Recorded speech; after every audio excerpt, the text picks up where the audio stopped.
thankful that I get the honor of teaching for a minute on this chapter, and even over the last couple of days, I've reread it, and it's one of those that I'm very thankful for, and I think it's very pertinent to where we are, and I'm so thankful that Tyler, the author, brought it about in the way he did. And I love on page 35.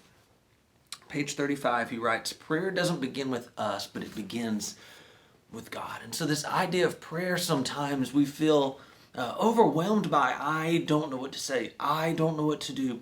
I don't know how to speak in public. I don't know how to do these things. And so we get fearful of prayer. But I love that he reminds us prayer has nothing to do with us. Prayer has nothing to do with you. It has everything to do with God. Prayer doesn't begin with us, but it begins with God. It's this humble submission before God of being still and allowing the things of this world to just simply fade away and allow ourselves to find the beauty and the joy simply being in the presence of God. Later on in the chapter, he pulls from the words of Philip Yancey. Prayer is the act of seeing reality from God's point of view. Again, it has nothing to do with us, but humbling ourselves before the maker of heaven and earth, humbling ourselves before the throne of God and allowing his eyes, his words, his true reality, not our false reality, but his true reality to take over our lives, which only happens when we allow ourselves to be still. Jesus is the one who said, "My yoke is easy and my burden is light."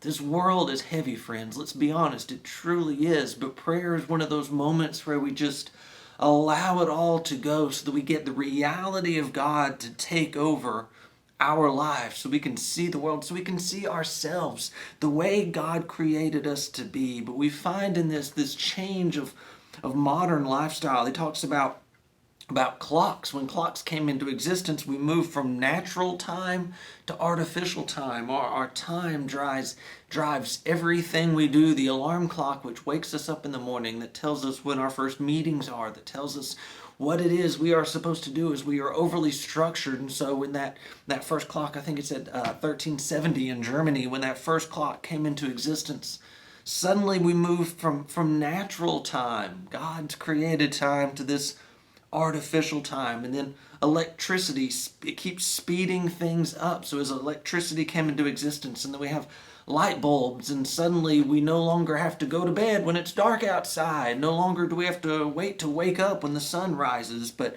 we can control our environments totally. And so we are in control of everything around us instead of submitting to that which God has created. It made me think of what Carlos Whitaker taught me about this concept of story stress. Story stress, that you and I are only created to carry so many stories around us. Just think, in the very beginning, we would have carried our stories and our family stories and maybe some of our closest neighbors, but over time, as the world kind of expanded around us, suddenly stories spread further, and you not only carried your stress and your neighbor's stress, but the stress from the next neighborhood over, from the next city over, and then comes the printed word and the newspaper. And so suddenly you're finding out about global events at a faster rate of time, and then suddenly television and news, then the 24-hour news cycle, and then our cell phones, and when something happens you get a notification right away, and suddenly we're carrying the stress of the entire globe upon our shoulders, and that is not how we are created to live. And so this story stress, and we look up to God, and we keep this busyness happening around us, but we are to simply be still, to be in the presence of God. We find on page 44, stillness is the quiet space where God migrates from the periphery back to the center, and prayer pours forth from the life that has God at the center.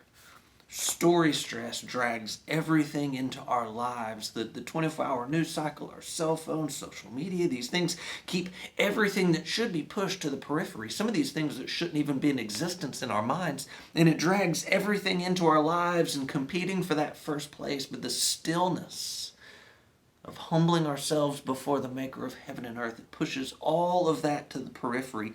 And where God, sometimes we push to the periphery, we bring him back to the center. And we bring him right where he should be. And in that stillness and in that calmness, we find the beauty and the peace. Again, none of it is about us. It is completely and totally all about God. We back up just a couple of pages to page 37 from the words of Dallas Willard as he's asked about this spiritual reality of healthiness. And he says, you must ruthlessly eliminate hurry from your life. Oh, those are good words that we must all learn to live by. You must ruthlessly eliminate hurry from your life. One of the reasons you've probably heard me say that my prayer for Chancellor, for you, for us as a family here, is that we can slow things down a little bit, especially on Sundays.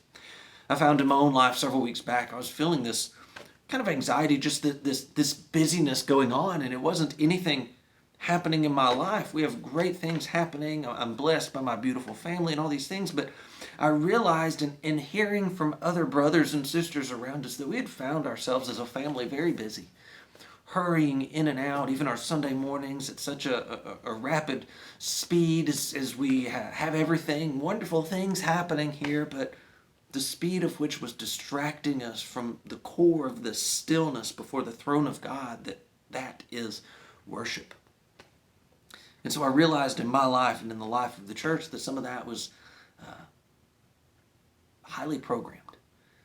And that through that we had gotten distracted partially from the stillness of the core of worship. And so we must bring things back to ruthlessly eliminate hurry from our lives so that we can find the goodness and the beauty of God. Prayer begins in that stillness. But the reality is we can't just stay in that stillness. We have jobs, we have children running around, we have things that we are supposed to do to accomplish in life. So prayer begins in the stillness, and from that it moves with us. But oftentimes we don't want to find the stillness. We're just going to say, I'm going to pray on the go. And yes, we can. We're supposed to live a life of prayer wherever we go, but it begins in the stillness. And then it goes with us as we are on the move. If we only pray on the move, our spiritual tanks are going to become depleted so quickly. And some of you right now may be living in that depleted spiritual tank. Friends, find the stillness. Or as one of the portions of this chapter is called, that unhurried love. That unhurried love that we find only from the Father. We see it in the reality of Jesus as he walked on this planet. He didn't go at such a hurried rate that the disciples and the people around him couldn't keep up with him. But how often would he just simply sit and dine with those around him? That he would sit in prayer, find that calm, quiet place and spend time with his Father in heaven. But he moved slowly. It's what a Japanese theologian, I can't remember who it was that said it, but said that we are to live a life and to have a theology and a relationship with Jesus that moves at 3 miles an hour. That is the speed of the average walk. We like to have prayer that is a rapid rate, the rate at which you and I live far too often, but that's spiritually unhealthy, spiritually depleting. We are to live and to pray and find ourselves in relationship around us at 3 miles an hour as we slowly move through life. It makes me go back as I've been pondering this idea of the stillness in prayer, this stillness, this calmness in our relationship with God and in our brothers and sisters around us, with our families. It's taken me back to Habakkuk. Habakkuk is it's my favorite book of the Bible. It's my favorite verse of the Bible we'll get to in just a minute, but Habakkuk takes these complaints to God. "O Lord, how long shall I cry for help, and you'll not hear me?" And going about saying, God, what's going on? Look at the world around me. Do you not see the violence? I've heard these questions from some of us recently. God, do you not see what's going on? And God says, look among the nations and see, wonder and be astounded, for I'm doing a work in your days that you would not believe if told. God says, I've got this under control. What are you worried about? Quit running to and fro. Be calm, be still. But Habakkuk again takes this complaint back to God. But God. And so God says, no, don't worry about it. Those who deserve divine justice will be served. Don't worry about it. slow things down, see things from my perspective, my point of view. And he says, all of these idols, these things you are chasing, these worldly goods that you think will protect you and provide for you, what are they? They're man-made. What are they against me? And we get to Habakkuk 2:20. At the end of these two going back and forth between Habakkuk and God, and Habakkuk 2:20, my favorite verse in Scripture, but the Lord is in his holy temple. Let all the earth be silent before him. So what's going on in your life right now? Are you going at 3 miles an hour? Are you finding this stillness? Is the hurry, or is the hurry overtaking you? Do you need to ruthlessly eliminate the hurry of life? To slow your relationship with God, your relationship with your brothers and sisters, your relationship with your family? Do you need to slow it down to 3 miles an hour? Are you worried about all the things of this world? Friends, the Lord is in his holy temple still today. The Lord is on his throne. Let all the earth simply be silent before him.